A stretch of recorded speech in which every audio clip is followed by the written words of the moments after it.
Number 10. Vermin. Edward Whelan from Earth 616 had a pretty average childhood aside from his abusive father, which is actually what led him to the streets and crime. Now, it's not exactly known when, but at some point he got the attention of Baron Zemo and was subjected to many tests that gave him various rat-like traits and abilities. Aside from the obvious rat-like appearance, his strength, stamina, speed, and durability were boosted to superhuman levels, and he also gained the ability to communicate with and command rats that are up to 2 miles away. After gaining these powers, he was sent out to end Captain America. However, he ended up being overpowered by Cap and taken back to S.H.I.E.L.D. for interrogation. He managed to escape fairly quickly though, and since then he has been a pretty big thorn in both Captain America and Spider-Man's sides. However, they have actually used him to their advantage sometimes, as Spidey once used him as bait for Kraven the Hunter. Whelan, since his introduction, has been a part of the Hood's gang and the New Revengers, so he has definitely been in his fair share of crazy fights and done some terrible things, like the time he almost straight up murdered Spider-Man and would have succeeded if he wasn't interrupted. The reason I think he's too scary for the MCU to bring in is because he not only looks utterly terrifying, but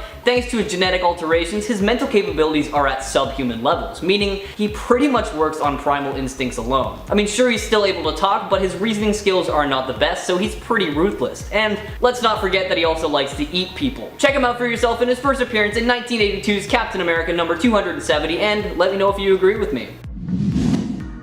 Number 9. One Above All. Residing in the lowest depths of the underworld known as the Below Place, the One Below All is the dark counterpart of the One Above All. It is the source of the mutagenic third form of gamma energy, which allows it to use gamma mutates to manifest itself whenever it feels it's necessary. The One Below All is actually what gave the Hulk his powers in the first place, as the gamma bomb test partially opened the green door that Below was kept behind. Fast forward through some really cool events that you should definitely check out for yourself, and we see the One Below All possess the bodies of Brian Banner as the Devil Hulk, Walter Longkowski as Sasquatch, and the Absorbing Man, which led to the final battle of the Immortal Hulk arc. Revealing its true form, a giant green cloud of crazy gamma energy, the One Below All torments the Hulk so much that Bruce Banner and the Hulk actually separate. However, Absorbing Man was able to reroute the gamma energy the demon was using back into the Hulk's body, and with one powerful thunderclap, the One Below All was stopped, at least this time anyways. One Below All is too terrifying for the MCU in my opinion because he's literally a god, and the reason behind all the gamma radiation and the gamma power being such as the Hulk and Abomination, you know, etc.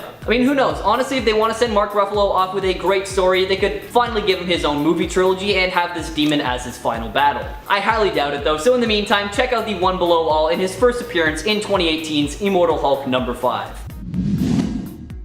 Number 8. Nightmare. This supervillain is basically the Freddy Krueger of the Marvel Universe, and if just knowing that isn't scary enough for you, then buckle up. Classified as a Class 3 demon able to capture a sleeping person's astral form, Nightmare's whole thing is he's able to bring their form into his realm to torture them, and the effects of that can last for hours even after they wake up. Nightmare has been a major pain for many heroes in the Marvel Universe, including Peter Parker and the Hulk, and none more so than Doctor Strange. That poor guy seems to get the biggest and baddest baddies out there, but I guess that's the price you pay when you're the most powerful sorcerer. Strange has made it clear that he makes a regular habit of casting a protection spell before he goes to sleep, so he does not have to go toe-to-toe with this villain. Later in this character's run, we see Nightmare growing stronger by the minute, able to access human minds through the American dream alone, and he caused these people to go on a violent rampage until he was finally stopped by Captain America and S.H.I.E.L.D. Skip ahead a little bit more and we actually see the death of this character up against Loki, in which the trickster god used one of Iron Man's automated cars to just straight up flatten Nightmare. So,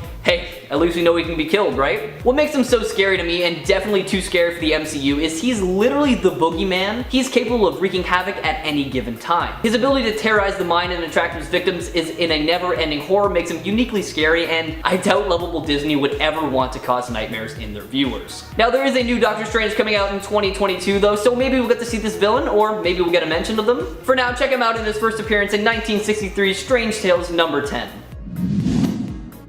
Number 7. SHUMA-GORATH. Older than time itself, SHUMA-GORATH is essentially Marvel's take on a Lovecraftian eldritch horror. It is an unknown cosmic entity that used to run Earth before we pesky humans came along, so as you can imagine, Shuma takes offense at this and often comes back to reclaim his old stomping ground. Doctor Strange is more often than not the only one who can actually fight this thing without completely losing his mind in the process, but as cosmic beings are known to do, it can never really be truly killed. It is considered to be the primal power of chaos and the greatest of the old ones, and aside from immeasurable strength, SHUMA-GORATH is also capable of creating powerful blasts of mystical energy that can literally wipe out planets.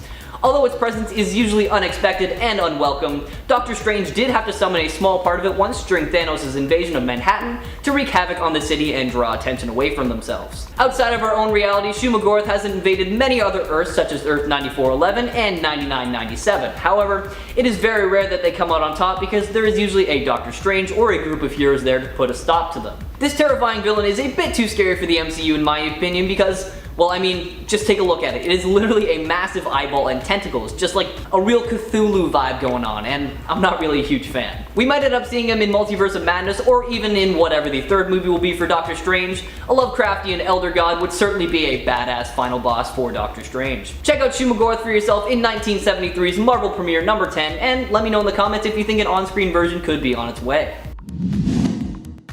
Number 6. Demon Bear. I mean, from the name alone you can probably guess why this one is scary, but just stay with me, okay? Created by a villain with a cursed knife, Demon Bear is a corrupted Apache bear spirit. He haunts the dreams of Danielle Moonstar of the New Mutants because he was actually made from her parents. In her nightmares, he tells her he killed her parents and that she's next, so in a way he's actually linked to her psionic abilities to create illusions, except his illusion is more of a demon. Like a regular old bear, Demon Bear has the vicious tendencies you would expect from a wild animal, however, there is a lot more than meets the eye. Drawing his powers from negative human emotions, Demon Bear can also teleport, transform, and corrupt human souls. He has gone up against other Marvel characters aside from the New Mutants, including Ghost Rider and Warpath. However, it was actually Psylocke who ultimately drove out the demon and saved the spirit bear within. He actually hangs out by her side as a companion now, so I guess he did get to redeem himself in some way. I think this character is way too scary for the MCU because he is literally an all-powerful bear that is capable of tormenting people.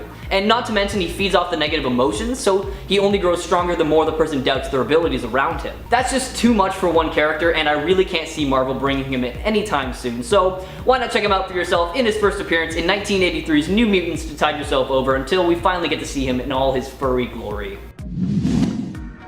Number 5. GORR the God Butcher. Born on a planet with no name, GORR was taught from the very beginning to always trust the gods. However, they never seemed to answer his prayers. Stricken with grief after the loss of his parents, wife, and son, GORR completely gave up hope and renounced his faith from the gods. However, while wandering the desert, he actually encountered the god Knull while he was engaged in battle with another god. With confirmation that the gods are real, GORR was needless to say pretty mad. And when the one god asked for help, GORR actually used a piece of Knull's symbiote and created the all-black Necro Sword to kill it. From then on, he vowed to take vengeance on all the gods for ignoring his prayers, and thus began his journey as GORR the God Butcher. Wandering around the universe, GORR absorbs the power of every god he comes in contact with, torturing and killing along his warpath. That is until he finally meets the mighty Thor. The God Butcher storyline ranges across eons of time as GORR absorbs the ability to time travel, and ends in an epic conclusion against 3 periods of Thor's life.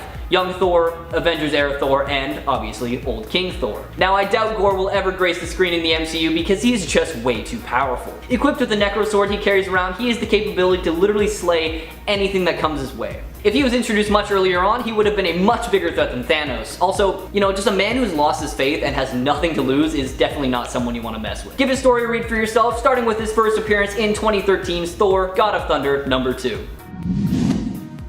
Number 4. ANNIHILUS. Known as the Living Death that walks or the Lord of the Negative Zone, ANNIHILUS is an insect-like creature with some truly insane power. He was exposed to an object called the Cosmic Control Rod, which extended his lifespan and gave him his powers. These powers include continuous rebirth, superhuman levels of strength, speed, durability, and stamina, and flight of course. Obsessed with protecting the rod, he did absolutely everything he could to keep it from everyone else until the Fantastic Four took it away from him. ANNIHILUS has at various times been the ruler of the Negative Zone, controlling its inhabitants via his powerful Cosmic Control Rod. He first encountered the Fantastic Four after Reed Richards discovered how to travel to the Negative Zone from Earth. Over the years, he clashed with the Fantastic Four on many occasions, often with the group foiling his plan to invade Earth. He would later lead an enormous fleet of spaceships from the Negative Zone into the main universe, setting off the Annihilation Wave by destroying a ton of planets. The Armada was opposed by a number of cosmic heroes such as Star-Lord, Drax the Destroyer, and the Silver Surfer, and was thankfully stopped by the cosmic entity Galactus, with Nova killing Annihilus in the process. He was later reborn as an infant in the aftermath of the Annihilation storyline. But other than that, we have seen Annihilus go up against the likes of many other heroes, and he has been a worthy adversary to say the least. Now I doubt we'll see this character in the MCU anytime soon just due to their immense power and ability to literally broadcast intense fear into the others, the likes of which has even been able to shake the Hulk.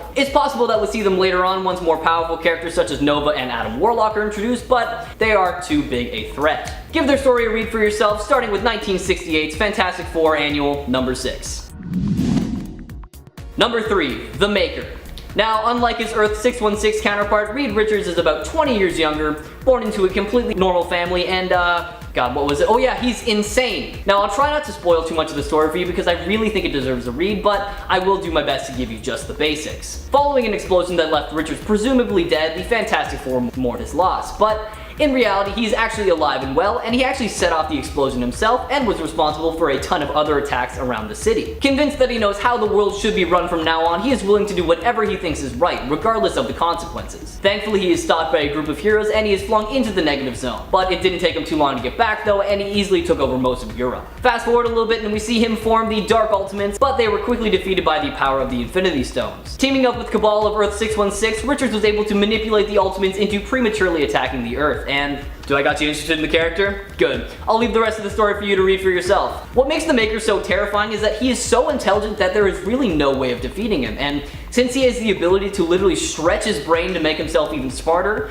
he is always 10 steps ahead of you no matter what you do and what you think. Of course, we don't even have the regular Mr. Fantastic in the MCU yet, so even if they have been considering integrating this character's introduction is definitely far off. Give his story a read for yourself, starting with 2004's Ultimate Fantastic Four number 1, or feel free to just skip ahead to when he is the Maker by taking a look at 2011's Ultimate Comics Ultimates number 1. Number 2, The Skinless Man. If you were ever wondering why they called Wolverine Weapon X, well, here's your answer. It's not an X, it's actually the Roman numeral for 10. Now with that in mind, meet weapon number 3, the Skinless Man. Harry Pyre used to be a barrister during the Cold War, and he was actually very good at his job thanks to his mutant power, elastic and multi-sensory skin. Designated Weapon 3 by the Weapons Plus program that augmented his strength and powers, Pizer went on to do some pretty terrible things, and all of that finally caught up to him when Phantom X shot him, stole his skin, and left him for dead. Now with no skin, Pizer took revenge on Phantom X by cutting off his face, and was later recruited into the new Brotherhood of Evil Mutants while he was on the run from that. Once again though, everything seems to catch up to him because in 2013's Uncanny X-Force number 34, he meets an untimely end and he's not really been seen since. I could go into all the other horrific stuff this guy has done in the comic appearances, but do I really need to? It should be plainly obvious that there will never be an MCU version of the Skinless Man out there. He has no skin, and his whole thing is literally putting you in a similar predicament as him. That just seems to me like you've got a formula for a character that will forever be stuck in the pages of a comic book. I also understand that he is prominent in the X-Men universe, which is not necessarily the MCU, but it's fine. I'm definitely not far off when I say that there is no way they would use this character even if they had the rights to him. Check out his story for yourself in his first full appearance in 2012's Uncanny X-Force number 21. And finally, number 1, we have Arcade.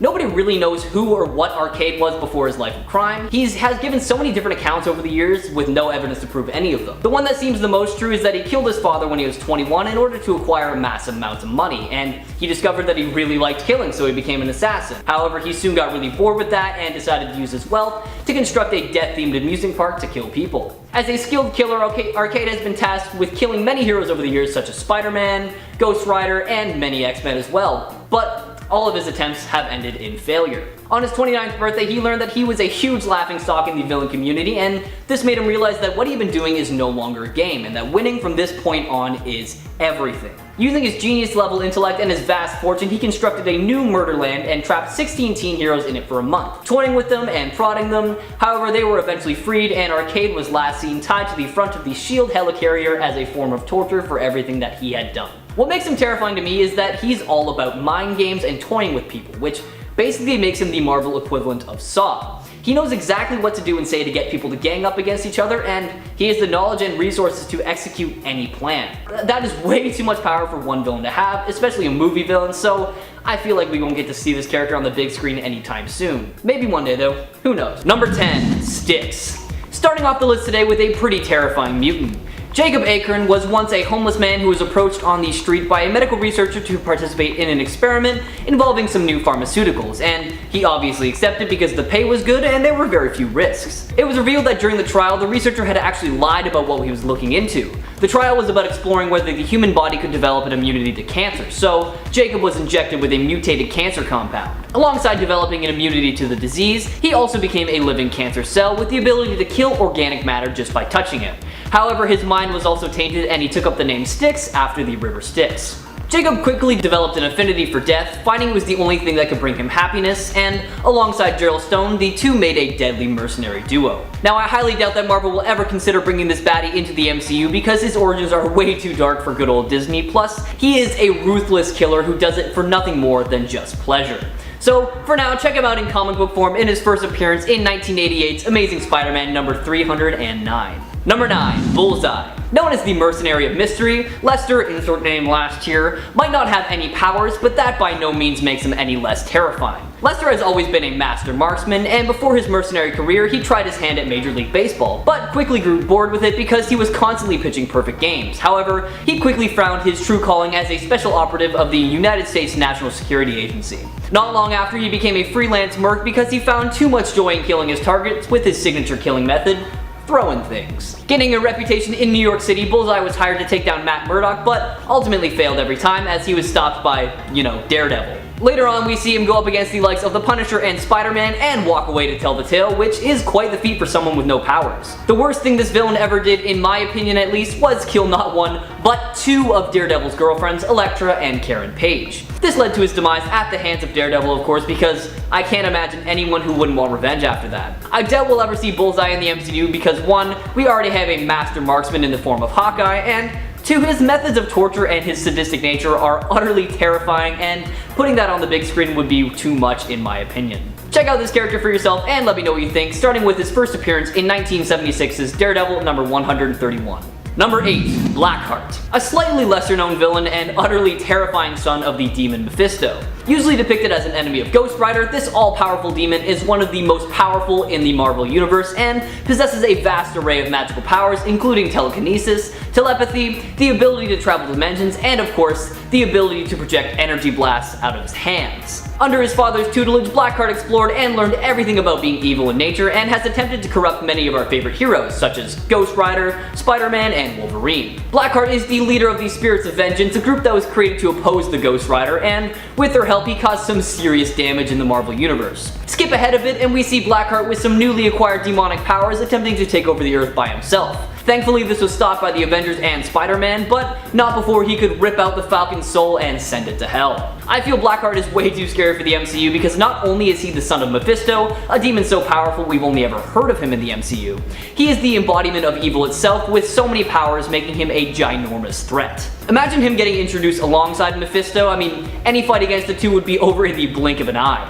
Give Blackheart's origin a read for yourself, starting with 1989's Daredevil number 270, and let me know if you think he could ever make it on the big screen one day in the comments below. Number 7. Galactus. Another villain that has been off limits to the MCU for quite some time thanks to his ties to the Fantastic Four, which has made so many fans around the world fear they would never see him on the big screen. Galactus is the sole survivor of the 6th incarnation of the multiverse. Originally, Galactus was a humanoid named Galan, born in the previous incarnation of Earth-616 on the planet Ta, a paradise-like world whose civilization is said to have been the most advanced of any known universes at the time. However, the 6th Infinity and all its universes were in their final stages of collapse due to the multiversal renewal cycle, being consumed by the abstract entity known as the Black Winter. Fast forward a bit to him becoming a cosmic entity.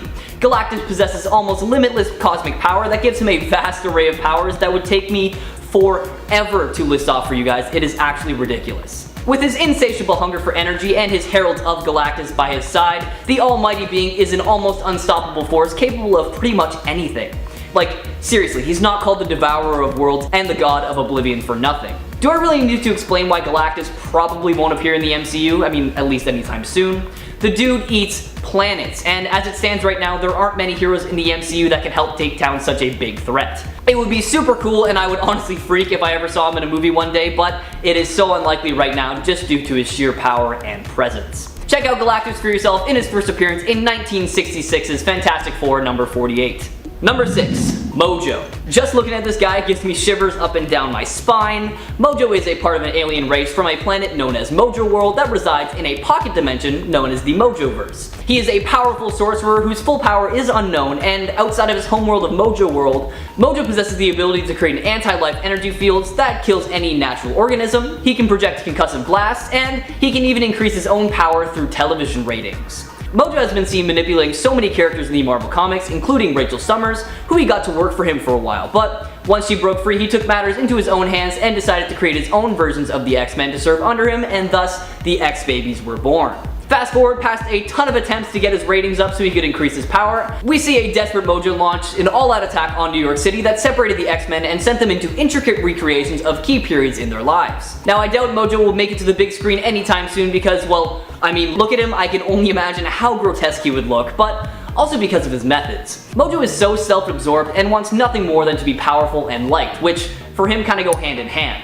So he'll do anything and everything and get rid of anyone who stands in his way. Check out Mojo for yourself, starting with his first appearance in 1985's Long Shot number 3, and see if you agree with why I doubt we'll ever see him in the MCU. Number 5. Dracula. A lot of you are probably looking at your screen right now like, Jack, are you sure you know what you're talking about? Dracula has played a pretty decent role in a lot of Batman stories, but this is Marvel. Well, you might be surprised to find out that Dracula has been a pretty prominent figure in the Marvel Universe for quite some time. Like most iterations, Vlad Dracula is the supreme ruler and the world's most powerful vampire. Driven by lust for power, companionship, and blood, his centuries of undead existence have brought him into a conflict with vampire hunters, other immortals, and, more recently, superpowered heroes. Born in 1430, Dracula didn't become the vampiric overlord until 1459, after he was beaten in battle by the Turkish warlord Tarak, and was taken to Egypt to be healed. However, it was revealed that he actually turned into a vampire. With newfound vampire powers such as superhuman strength, speed, and agility, a regenerative healing factor, hypnotism, and weather manipulation, Dracula wreaked havoc for centuries with few that could oppose him. Fast forward many years to modern times, and we see Dracula go up against the likes of Blade, Johnny Storm, Mephisto, Thor, and even tried twice to make Storm a vampire so she could become his bride. I can't imagine that Disney will ever give the green light for this character because a blood-sucking, all-powerful vampiric villain doesn't really fit with Disney's style. Not to mention that they don't really like to make R-rated movies, and that is the only way this character would work. Appearing for the first time all the way back in 1951, suspense number 7, why not familiarize yourself with Dracula just a bit more? Number 4. Shadow King. Had to include the Shadow King on this list because he wasn't on the last one and he is too good, or I guess bad, to leave out. He is allegedly a multiversal manifestation of the dark side of the human consciousness that came to be after the first ever nightmare. Operating through Amal Farouk, who acts as his human vessel, the Shadow King is stated to be a true Omega telepath, making him the most powerful telepath on Earth besides Charles Xavier, as he has been shown to overtake some of the most strong-willed characters like Black Panther and Genta without them even being aware of it. Shadow King was actually the one responsible for the Psy War, when he tricked Psylocke into causing a massive wave of energy that destructed psionic powers across the world. However, he ended up stretching himself a little bit too thin, attempting to link with all the minds on Earth, and was defeated by Psylocke in her new Shadow astral form. This wasn't actually the end for him though, as he was around well after Charles Xavier's death. He even possessed his body for a while. Shadow King has appeared over many Earths in the Marvel Universe, taking a different evil form each time,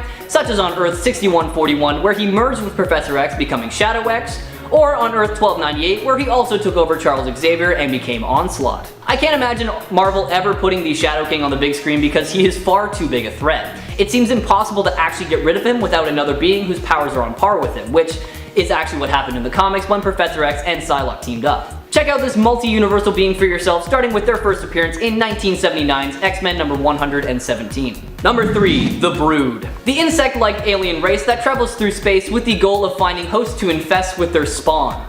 Yuck. Brood societies work similar to how an average bug colony works, with them living in clans or swarms that serve under the Empress Brood. They are a truly savage race that not only enjoy the suffering that they cause others, they also revel in the terror that their infections cause their hosts. They don't technically have any powers, but they are incredibly resistant thanks to their exoskeletons, they have tentacles that are capable of long-range attacks, and they use their razor-sharp teeth and stingers in close combat to deliver either paralyzing or fatal poison. The Brood have been seen on Earth many times throughout Marvel history, going up against the likes of Carol Danvers, Wolverine, Fang, and a large number of the X-Men as well. Sometime after their initial appearance on Earth, a mixed team of X-Men and the Fantastic Four discovered that the Brood Queen and her squadron were leading an attack on Earth, with the first of the bunch arriving in New York City, but thankfully they were stopped rather quickly thanks to a Cerebro-enhanced Emma Frost. They have been seen around since, but I'll let you discover what happened for yourself. Now, I really can't see Marvel bringing this alien race to the MCU as they are anytime soon. Maybe if they weren't partnered with Disney they would be willing, but I can't imagine their parent company would be cool with a bunch of malicious insect-like creatures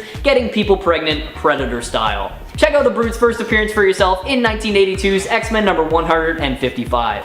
Number 2. Demogoblin. Jason McIngvale Jr. had enough of losing against Spider-Man and the Green Goblin, so in their quest for the power that he craved, he ended up following a bunch of demons back to their lair to confront their Dark Lord. Impressed with his efforts and will, the Demon Lord bestowed upon him superhuman abilities through a demonic possession. However, the demon proved to be incompatible and ended up ripping away from his human host and began living separately as the Demogoblin. Determined to destroy all sinners and redeem himself, the Demogoblin went up against the likes of Spider-Man, Ghost Rider, Venom, and even Jacob McIngvale Jr. because they were the only ones willing to stand in his way. After the Demogoblin's initial death from a church pillar crushing him, he was resurrected by Carnage using Shriek's body as a new vessel, and dubbed himself the Demogoblin now. Alongside her new BF Carnage, she traveled around with Man-Wolf to hunt down Misty Knight, and she would have killed Misty Knight if it weren't for Man-Wolf intervening. In a more recent storyline that takes place after Dark Carnage's death, Demogoblin started calling herself Saint D and basically started her own religion. Considering that Carnage is too scary for the MCU to bring in and that they play such a large role in the Demogoblin story, it makes sense that this character wouldn't be introduced anytime soon.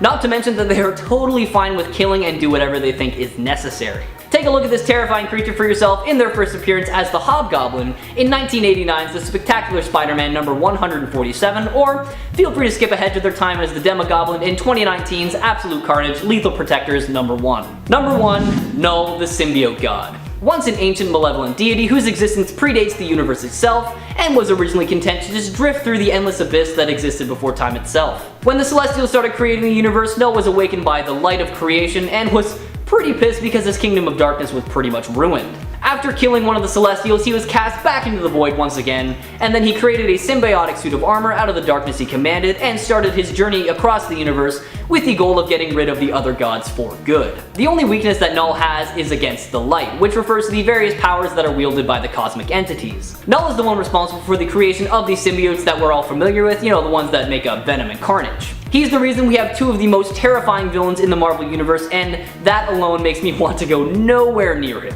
Not to mention, he's the one who gave GORR the God Butcher all-black Necro Sword. Historically, we've seen Knull go up against Silver Surfer and so many gods, coming out on top every time, and then in modern times we have seen him go up against symbiote users like Venom and Spider-Man. I can't imagine we'll get to see Knull in the MCU for a couple of reasons, the biggest being that Venom isn't in the MCU, but that's not my whole argument, don't worry. Knull is a literal god capable of pretty much anything that he sets his mind to, and he is powerful enough to create symbiotes and beings that can overpower any of the heroes that we've seen both on and off of the big screen. He's too much of a threat right now, but that doesn't mean that I'm not hoping he'll show up one day. Trust me, I really want him to be there. For now, read all about the symbiote god for yourself, starting with their first appearance in 2018's Venom Volume 4, Number 3.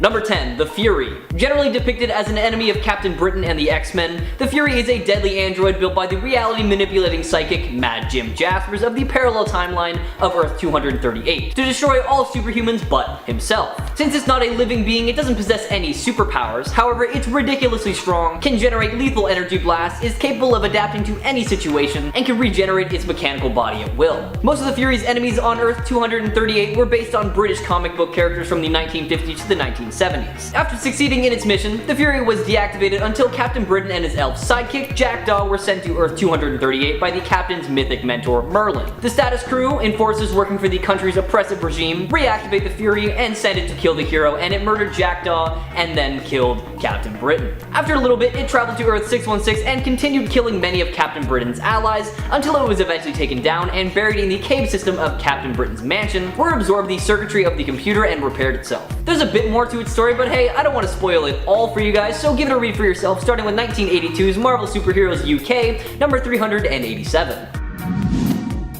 Number 9. Sugar Man. One of the most terrifying looking villains on our list today is Sugar Man, the villain with a terrifyingly powerful tongue, size and mass alteration abilities, and highly advanced regeneration ability. Originally, he ran the human work camps in the Pacific Northwest and was a geneticist with a lab around Niagara Falls, where he regularly tormented his captives. Magneto needed a mutant with chrono variant powers, aka time traveling powers, in order to go back in time to restore reality's proper order before Charles Xavier's death, and Ilyana Rasputin was revealed to be one of the few around, so Colossus and Generation X were sent to retrieve retrieve her. Sugarman held up pretty well against them, only almost dying like 3 times. He eventually hitched a ride to the Apocalypse Citadel and was transported from his native Earth of 295 to Earth 616, where he operated with Genosha to help the Magistrates create a mutant captive army that could take over the world. So not only is he scary looking, he is also scary smart. Can't imagine them sticking him into any X-Men movie, let alone an MCU movie anytime soon, so in the meantime, check him out in comic form, starting with his first appearance in 1995's Generation Next, number 2.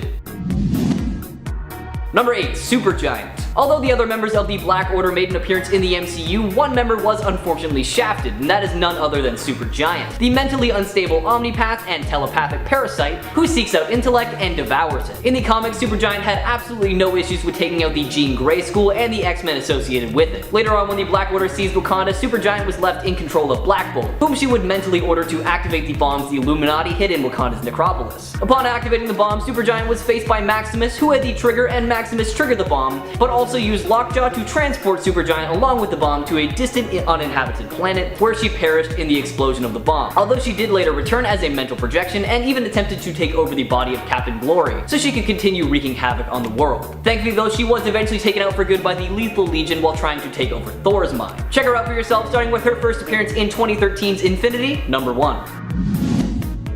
Number 7. Kull Borson. Born the older brother of Odin, Kull Borson, aka Serpent, is the god of fear in the Asgardian world. He possesses all the conventional attributes of an Asgardian god. However, as the son of War, many of these attributes are significantly better than those possessed by the majority of his race. He possesses enough superhuman strength to shatter Captain America's shield with his bare hands, has the ability to manipulate magic as he's able to teletransport, revive the dead, and transform himself into a giant serpent. And as the god of fear, he could consume the fear of other people to empower himself, making him stronger and even younger in the process.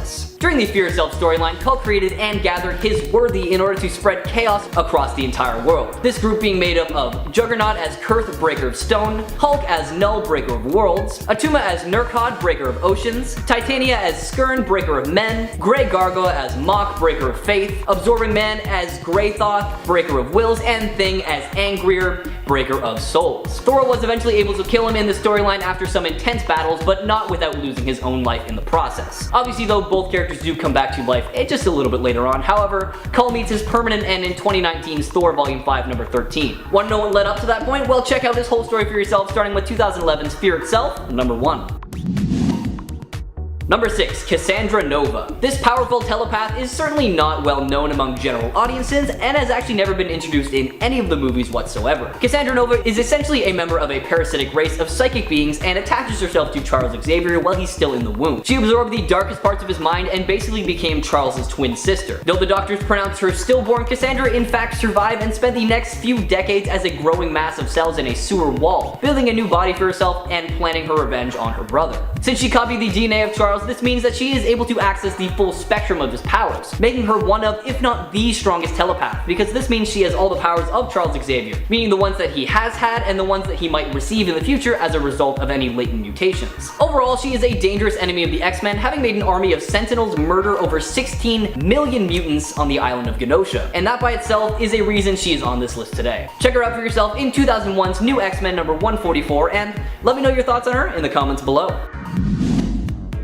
Number 5. Vox. Maximus Boltagon, aka Vox, is an inhuman and son to two of the top geneticists at Datilid. Subjected to the DNA-altering Terrigen mist when he was an infant, Maximus peculiarly showed no outward sign of any mutagenic change. Although as he matured, he hid his developing psionic powers from the community, but was less successful in disguising his antisocial tendencies. His mental powers granted by the mutagenic effects of the Terrigen mist give him the ability to numb, override, and even get rid of a person's mind. He has the ability to induce short-term amnesia in others and the ability to exchange his consciousness with another person as well. He does seem to have a limited range though, but it is made up through variability, as he's only able to affect minds in a certain radius and only create one effect at a time. His influence generally functions while Maximus concentrates, but he has been known to leave long buried influences in his subjects as well, which he can trigger by voice command, causing a subject to carry out embedded commands, forget something, or even remember something. In the recent Death of the Inhuman storyline, Maximus is at New Arctillon when the Kree begin their campaign to get the Inhumans to join them or die. The superhuman Vox and the Kree with him are on New Arctillon and begin murdering every Inhuman they come across, old or new. Armed with all the Inhumans' abilities and no humanity whatsoever,